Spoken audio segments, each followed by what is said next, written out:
Yeah, I started the recording. All right.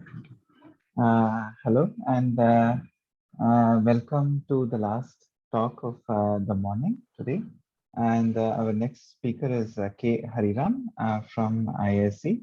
But he also highlights the connection between IISER Pune and IISc because he was an undergrad student here in IISER before moving to IISc. So he is going to be talking about bounds for the Bergman kernel and the sup norm of holomorphic Siegel-Cusp forms. Go ahead, Hari. Thank you, and thanks to the organizers for arranging this event. Today I will be talking about the sup norm problem on Siegel-Cusp forms. This work is joint with my advisor Soumya Das. So I will begin by giving the definitions about what are Siegel-Modeler forms. These are a generalization of the regular modular forms. We will define them for a positive integer n, which we will call the degree. When n is equal to 1, we just have the normal elliptic modular forms. So it would be easier to follow in that sense. So first, the Siegel upper half plane is Hn is the set of symmetric n cross n matrices whose imaginary part is positive definite. The symplectic group is a subgroup of GL2nR which satisfies certain conditions. We note that SP1R is just SL2R. And this acts on the upper half plane. If we write an element as in block form ABCD, where each of them is n cross n, this just acts as AZ plus B into CZ plus D inverse. This definition, this action extends to functions from upper half plane to C. We just define the weight K action as det CZ plus D power minus K into F of gamma Z. Now we take a particular arithmetic subgroup of SPNZ and we'll call this gamma n for rest of this talk. So Siegel modular forms are just holomorphic functions from upper half plane to C, which are invariant under this action. Of course, with the weight K. We will also need an additional convergence condition when n is equal to 1. And these form a C vector space, in fact, with this kind of growth in their dimensions. For this action, we can define a fundamental domain, the upper half plane modulo gamma n.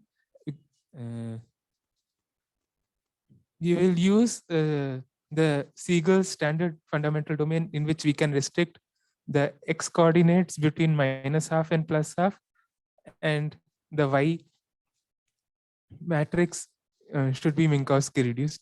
Additionally, we can put determinant of CZ plus D greater than equal to 1. One crucial property of the Minkowski reduced form we will use is that any y can be compared to its diagonal matrix YD. YD is just the matrix formed by diagonal entries of y, and it just lies between YD by Rn and YD times Rn for some constant Rn.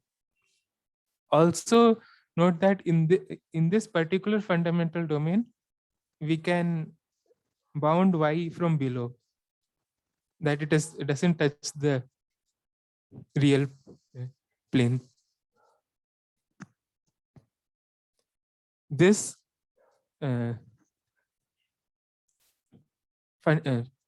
because these functions under the action of gamma n, we will note this particular subgroup of gamma n, we get that f of z is equal to f of z plus b. So we can kind of do a Fourier series for f of z. F of z equal to aft into e power 2 pi I trace of tz. These Fourier coefficients have their indexes in a set where t is positive semi-definite, all diagonal entries are integers, and all off-diagonal entries are half integers. And Siegel-Cusp forms are just those subspace of Siegel modular forms where we require that all t's be strictly positive definite. We will recall special definitions of special kinds of Siegel-Cusp forms, which are the Poincare series. The tth Poincare series is this infinite series e power 2 pi I trace of tz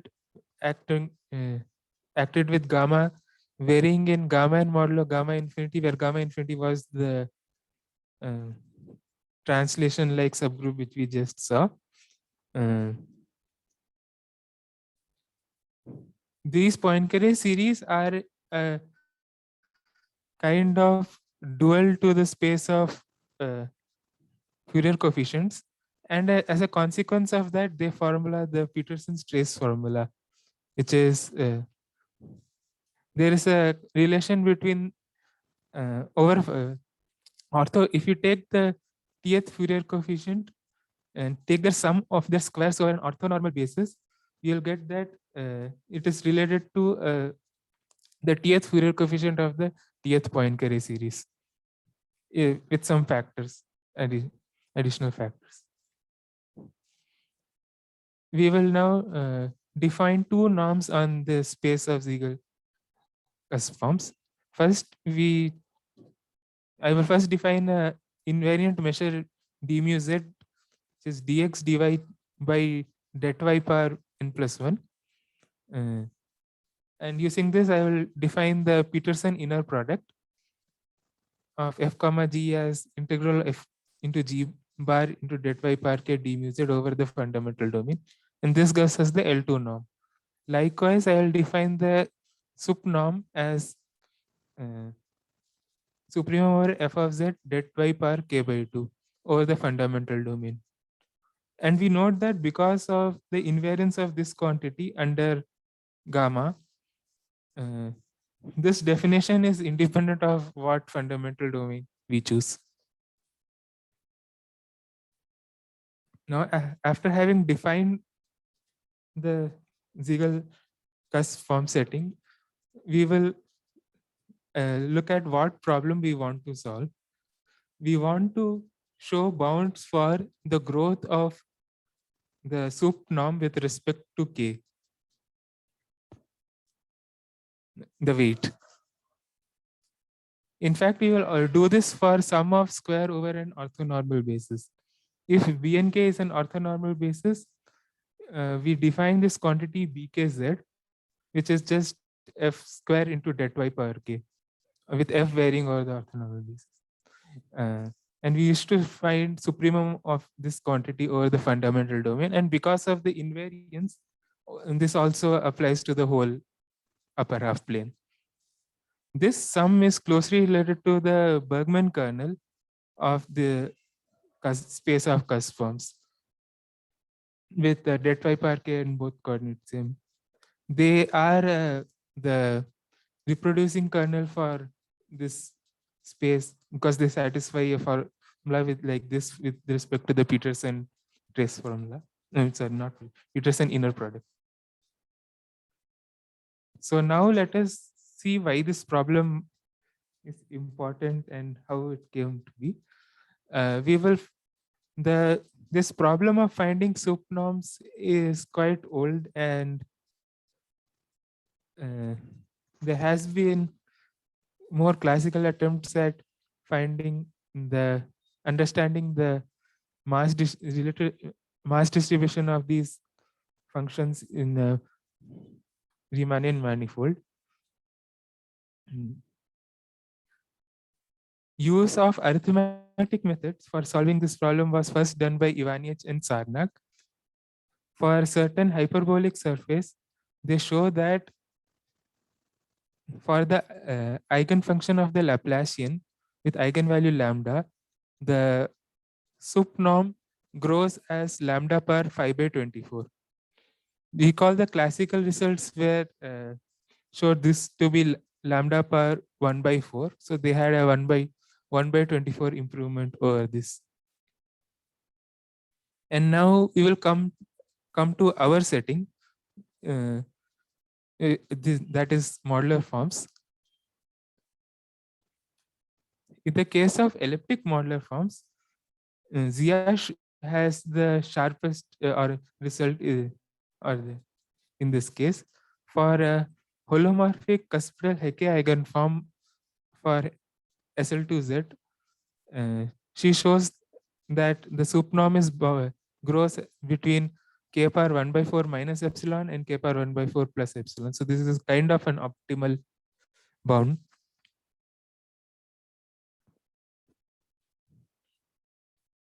Valentin Blomer considers the case of Saito-Kurokawa lifts, which are lifts of elliptic modular forms to Siegel modular forms above. And he finds the lower bound for the sup norm of the form k power n into n plus 1/8. And using Lindelof hypothesis for certain L functions also verifies this for in the upper side for n equal to 2. And from this, he makes the remark that the supremum of f must grow as k power n into n plus 1/8. Das and Sen-Gupta show another result in the same vein for Saito-Kurokawa lifts, but they don't assume any special condition. And they show the supremum must grow as k power 17/12.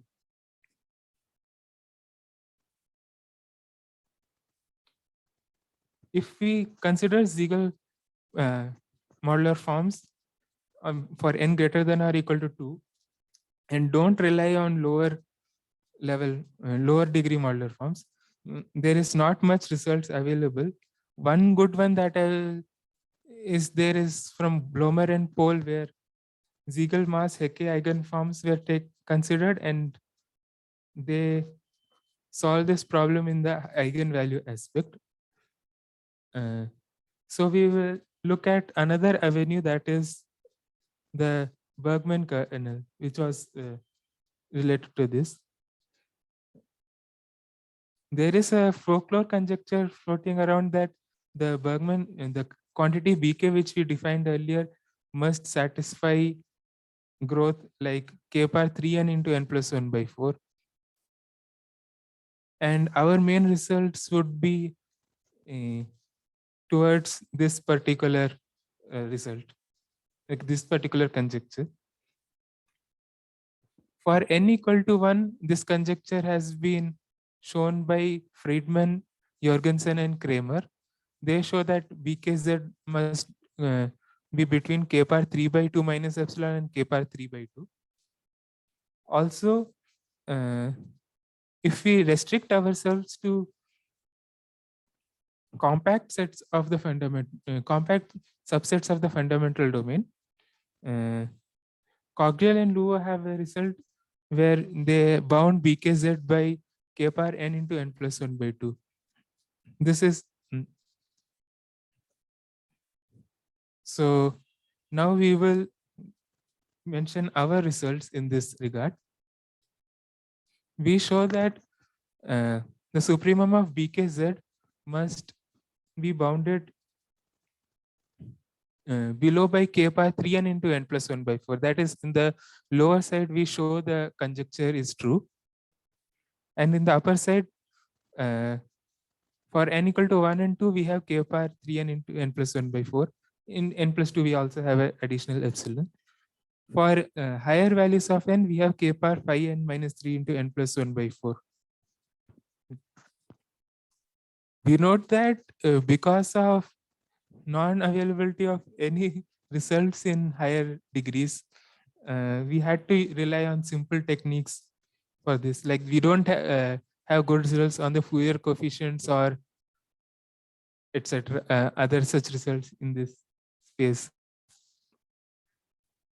Of course, this results on BKZ gives us an automatic bound on supnorm of f, as this is just sum of squares for of these quantities. Supnorm is bounded by just square root of these.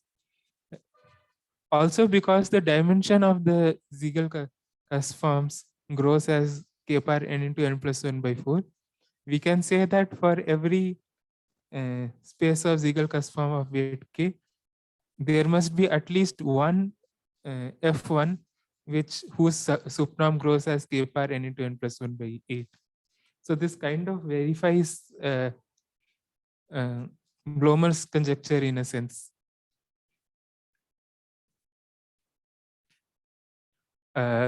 When instead of taking supremum over the whole space, we also have another result in which we restrict ourselves to the fundamental domain and mention the bound in terms of a determinant of y. BKZ is bounded by k power n into n plus 1 by 2 times det y by y1 power n plus 1 by 2 times minimum of these two quantities. Here y1 is the smallest diagonal entry of y. Finally,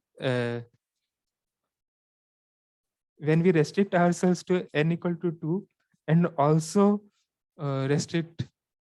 take the supremum over only a fixed compact subset, we are able to apply amplification methods and get a small saving either from this theorem or from the result of Kochel and Luo. BKZ is bounded by k cubed. So f infinity we expect to be bounded by k power 3 by 2. We are using amplification, we are able to show that it can be bounded by k by 3 by 2 minus eta for some absolute constant eta. Now I will go over some methods of that is used in our results briefly. First, for the lower bound, we show the lower bound by simply showing a relation between the supremum of BKZ and the identity point Fourier coefficient of the Poincare series of identity. These are related by the Peterson trace formula as we saw earlier. And from a result from Kowalski, Saha, and Zimmerman, these quantities are not vanishing. In fact, they are of a particular form when k is sufficiently larger than n. And this allows us to get this lower bound on the value of BKZ. Now, we'll move on to the upper bound. We mainly use two techniques to get the upper bound of BKZ. One is by using the Fourier coefficients of f, and another is by using a Bergman kernel directly. We had earlier mentioned the Peterson trace formula. If we get some sort of bounds for the Fourier coefficients of Poincare series, that could be translated to some, along with those factors that were lying in front, that could be translated to some sort of bounds like these for the sum of Tth Fourier coefficient over a orthonormal basis, where we take k power alpha and determinant of t power k by 2 minus beta, where alpha and beta are some parameters. And using this, we construct a function q, which is just like the absolute sum of the Fourier series with these Fourier coefficients plus a det y power k by 2. And by Cauchy-Schwarz, we can see that this q and BKZ are related. BK is just less than square of q. now, assuming that kind of bounds for the Fourier coefficients, we are able to get these bounds for q square root of bk, where we have k power n by delta y raised to the power n plus 1 by 2 minus beta and k power n by 4 plus alpha plus some exponential decay. In the space of in the fundamental domain, we had the luxury that it was bounded below. So using that fact, we are able to improve this n plus 1 by 2 to n plus 1 by 4. And finally, if we know that any of the diagonal entries of y is larger than k times some constant, we are able to show exponential decay. For this proposition, what we do is just look at the Fourier series of qk and conclude, get a condition that if only those t may contribute significantly, or in other terms, all other t's have exponential decay when all eigenvalues of t times y lie in a square root k interval of k by 4 pi. So this kind of becomes a counting problem of how many t's satisfy this, and we call this set cy. Simple computation with trace of ty gives us the first bound, and further assuming the lower bound, we are able to get this better bound. That is the n plus 1 by 4 bound. And finally, if the third condition makes the set empty, and we are able to show exponential decay. Now, our other method, the Bergman kernel, because the Bergman kernel has another natural expression which we will use, can be seen as a ratio a and k, which is just a ratio of gamma factors, and a sum over h gamma z. This sum we carry out by breaking down gamma into three parts. First, the translations, identity S0n, where S is a symmetric integer matrix. Second is sum over GL and Z, U0, U transpose inverse. And third is a sum over CD, where CD complete to a full matrix, and these are a coprime symmetric pair of matrices.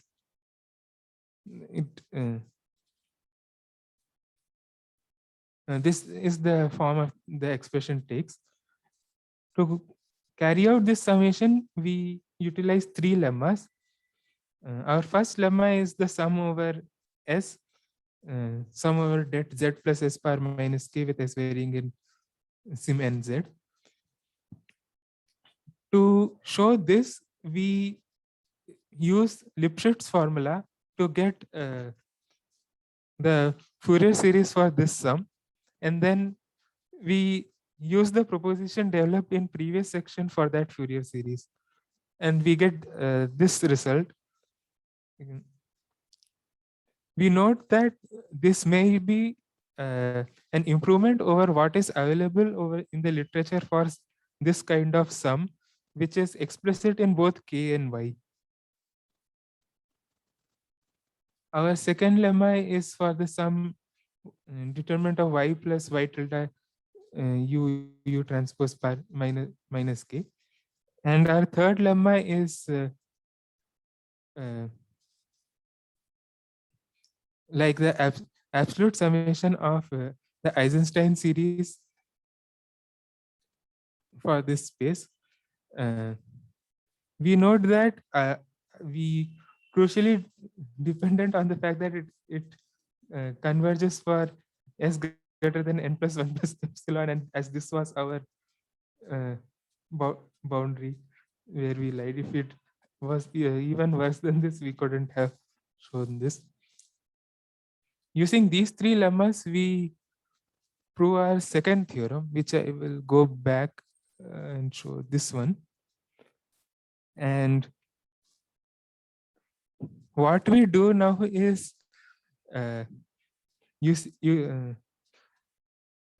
when n is greater than or equal to 3, we have no good results on the Fourier coefficients of Siegel-Modeler forms or on the Fourier coefficients of Poincare series. So we only use the third case where we have exponential decay. That is, if diagonal entries of y are greater than k, we have exponential decay. In the complementary region, we have all diagonal entries less than or equal to k, and we use this theorem. And this gives us the upper bound for n equal to n greater than or equal to 3 case. Now we come to the n equal to 2 case. In the n equal to 2 case, we are fortunate because Kitaoka has found Fourier coefficients of the Poincare series, and this helps us a lot. Using his cells, we have these kind of bounds on the Fourier coefficients. And moreover, there is another advantage that we use is that we had a counting argument in our proposition. We had to check the eigenvalues of some ty. In n equal to 2 case, we could find the eigenvalues of these 2 cross 2 matrices just in terms of their entries. And so we can get a better bound than what was mentioned there. This has been done by Blomer already. And so we just use that. We also do another thing, that we take these 4 terms and these 2 terms separately and calculate the bound that we will get from that proposition, and then just take the for different values of det y, and just take the maximum over all of them for all the different cases. And that gives us a piecewise bound for BKZ in terms of det y and in this form. We also recall the bound which we had from the Bergman kernel for n equal to 2 case. That will look like this if simplified. Now, this blue line represents that piecewise function, and the orange line represents the bound from the Bergman kernel. We just use this for det y less than 2 by 3, we use the Bergman kernel bound, and for greater than 2 by 3, we use the bound from the Fourier series. And they intersect at a point that is 9 by 2. Actually, this graph has to be shifted up by epsilon. So 9 by 2 plus epsilon is our bound.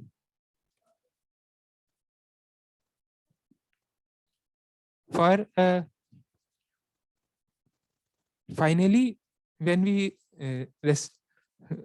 stay in the n equal to 2 case and fix a compact set that is only take supreme over a compact set, we are able to use amplification technique, which was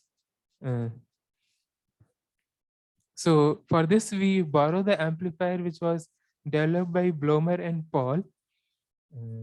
This amplifier relies on the fact that these 3 Hecke eigenvalues have a relation of this form, and so at least one of them must be large. And another thing is similar to we use a technique similar to Cordell and Luo and get that the sum over H gamma which I showed earlier. In that only those terms make a significant contribution where gamma z is close to z, and this counting has been done by Das and Sengupta, and in n equal to 1, and we take inspiration from that and perform this counting in n equal to 2 and get the amplification result. I will end this talk with some possible applications for our results. First, the lower bound of PKZ is k pi 3n into n plus 1 by 4. But from our second theorem, we see that this can only be taken when determinant of y is between k pi n by 3 and k pi n. So this shows that the supremum must be taken high up in the inside the fundamental domain, high up in the cusps. So And that's it. Another thing is that using the bounds that we have got, we can go in the reverse direction and get bounds on alpha and beta as that was expressed in this expression over there.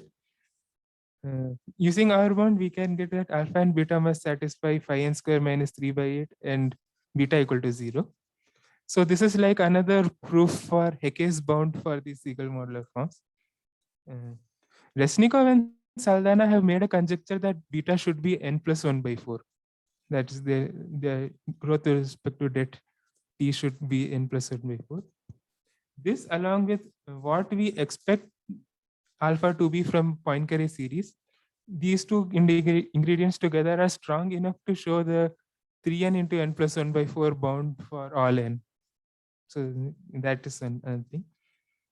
And finally, I end with the remark that some of these methods could be used for Congress subgroup of gamma n, but in many places we use that y is bounded below, and this may have some problems as the congruent subgroup's fundamental domain is not bounded below. Okay, that's all. Thank you. Okay, let's thank Hariram. Are there any questions?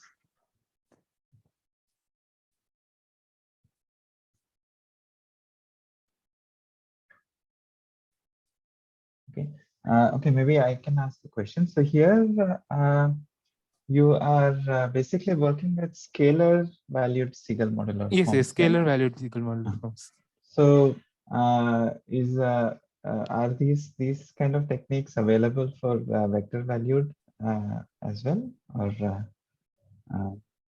like can you even like pose this question? I don't know. I mean, yes. So first of all, our general case was very simple. It didn't rely on a lot of results. For vector valued case, I will note that we don't have Poincare series or Fourier coefficients even in n equal to 2 case. okay. I think some similar weak bound could be proved in vector value case as well, if one looks into that. All right. Are there any other questions? Okay, if not, let's thank Hariram again. And